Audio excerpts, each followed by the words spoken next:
1227년 8월 18일, 지금으로부터 약 800년 전이에요. 중국 서북부 어딘가 황토 먼지가 날리는 산기슭의 군 막사 안에서 한 노인이 숨을 거뒀습니다. 나이 65쯤. 당시 기준으로 참 많은 나이였죠. 그런데 이 노인은 그냥 노인이 아니었어요. 그분이 막사 안에서 눈을 감은 그 순간에도 밖에서는 수만 명의 군사가 전쟁을 하고 있었거든요. 원정을 나온 몽골 황제의 명령을 기다리면서요. 맞아요. 칭기즈칸 이야기입니다. 기록에 따르면 그가 죽기 직전 마지막 유언을 남겼어요. 딱 두 가지였습니다.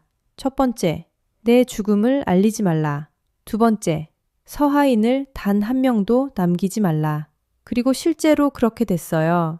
황제가 이미 숨진 줄도 모르는 서하의 왕은 항복 협상을 했고 협상이 끝나자마자 몽골군은 유언대로 서하 사람들을 남김없이 없앴습니다. 지금도 서하의 후손을 DNA 연구로 찾기가 극도로 어렵다고 해요.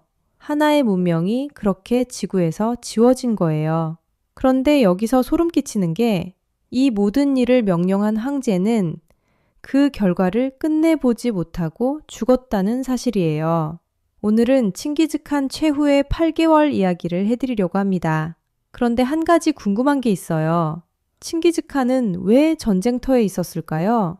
이미 세계에서 가장 강한 나라의 황제인데 나이도 60이 넘었는데 사실 거기에는 이유가 있어요. 1226년 가을이었어요. 칭기즈칸이 사냥을 나갔다가 말에서 떨어졌습니다.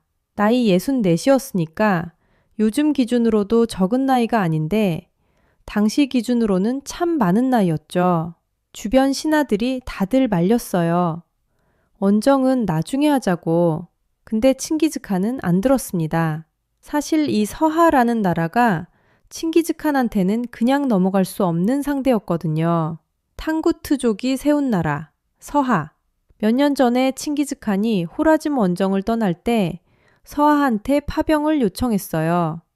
같이 싸우자고. 그런데 서하가 거절했거든요.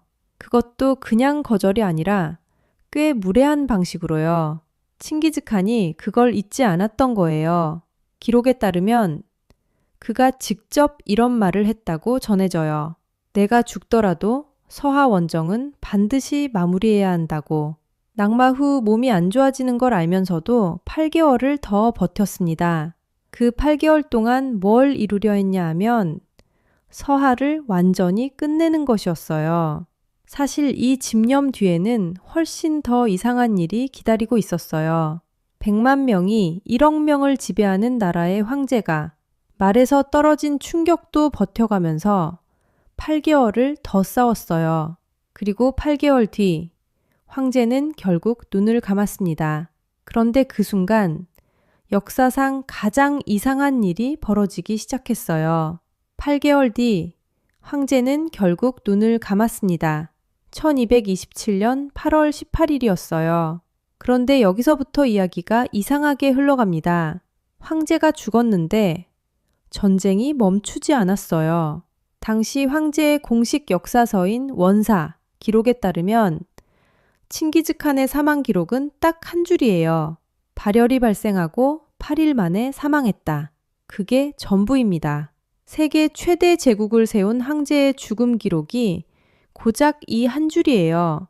복통 기록도 없고 외상 기록도 없고 임종 장면 묘사도 없습니다.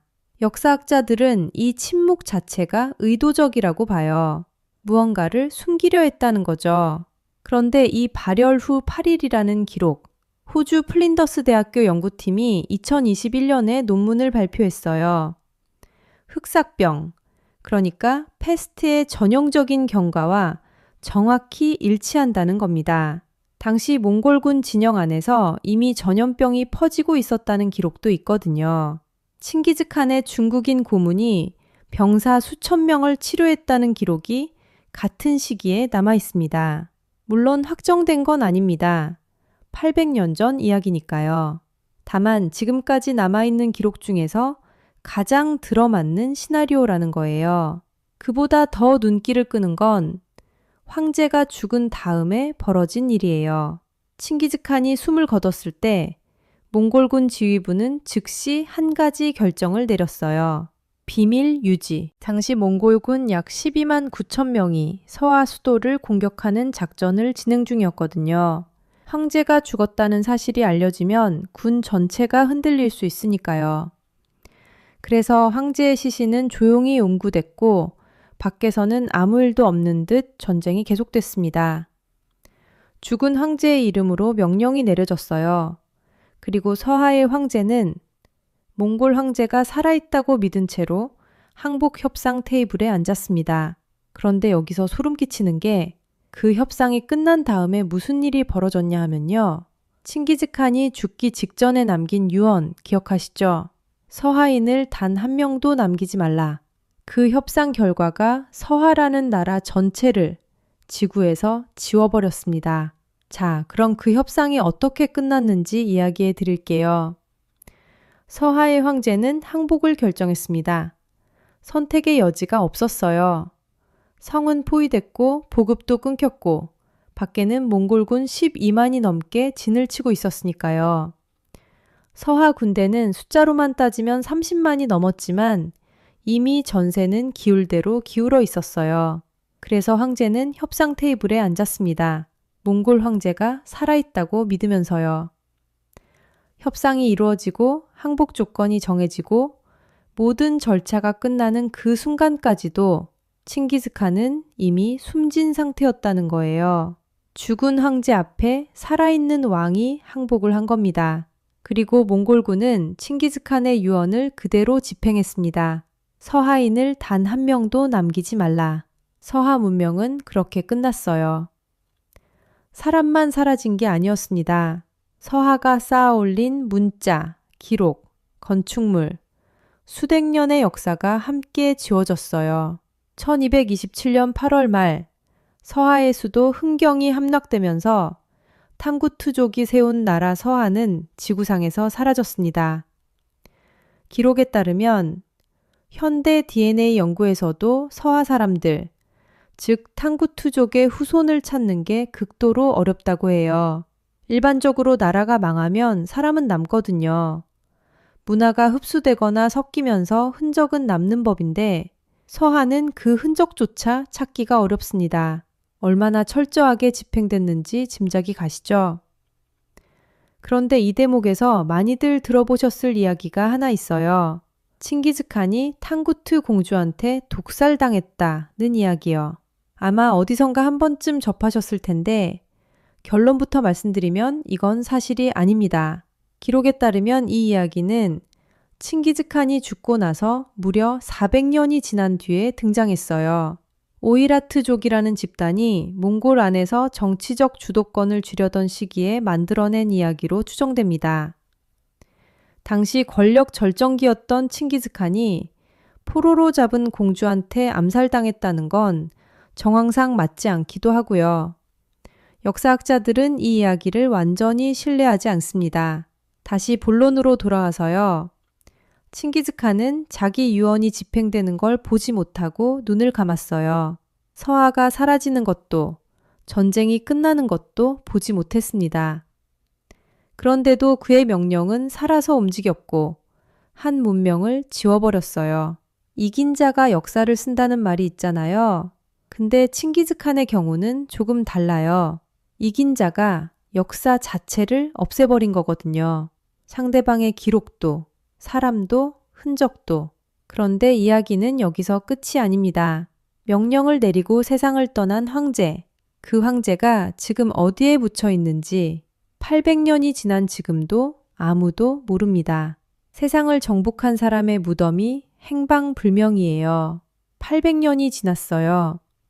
인공위성이 하늘을 날고 땅속을 들여다보는 레이더 장비도 있고 드론도 있는데 지구상에서 가장 강력한 제국을 만든 황제의 무덤이 아직도 행방불명이에요. 왜 그럴까요? 사실 이건 몽골의 오랜 전통이에요. 죽은 사람의 안식을 위해 무덤은 비밀로 유지한다는 믿음이 있거든요.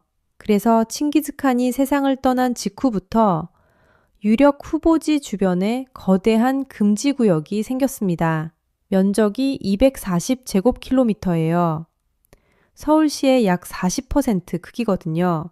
그 넓은 땅에 황제의 가족과 샤먼, 고위 관료 외에는 발도 못 들이게 했어요. 위반하면 사형이었고요. 기록에 따르면 가장 유력한 후보지는 몽골 헨티 산맥에 있는 부르칸 칼돈이라는 산이에요. 칭기즈칸이 어린 시절 적들에게 쫓겨서 목숨을 구한 곳이라고 해요. 그에게 신성한 산이었던 거죠. 그 산 어딘가에 잠들어 있을 가능성이 높다고 역사학자들은 봅니다. 2008년부터 5년 동안 미국 UC 샌디에고 연구팀이 위성사진 8만 5천 건을 분석했어요. 유력한 고고학적 유적 후보도 55개나 찾아냈고 칭기즈칸이 살던 시대의 기와 조각이나 마리빨 같은 유물도 발견했어요. 그런데 무덤은 끝내 못 찾았습니다. 그런데 여기서 소름 끼치는 게 2015년에 프랑스 고고학팀이 부르칸 칼돈 정상에서 실제로 250m 길이의 인공 봉토를 발견했어요. 봉토라는 게 흙을 쌓아 만든 무덤 형태인데 크기나 구조가 중국 황제능과 비슷하다는 거예요. 근데 이 팀이 논문을 못 썼어요. 허가 없이 들어갔거든요. 몽골 법상 금지구역이라 공식적으로 탐사 자체가 불법이었던 거예요. 무덤을 찾았을 수도 있는데 그 사실을 공식화할 수가 없는 상태예요. 기술은 있어요. 어디를 봐야 하는지도 대략 알아요. 근데 들어갈 수가 없어요. 800년째 그렇게 서 있습니다. 낙마한 노인 황제가 죽음을 무릅쓰고 원정을 강행했고 죽어서도 전쟁을 이겼으며 마지막 유언으로 문명 하나를 지웠고 그 무덤은 800년이 지난 지금도 아무도 모릅니다. 역사상 가장 강했던 사람의 이야기는 아직도 끝나지 않은 것 같습니다.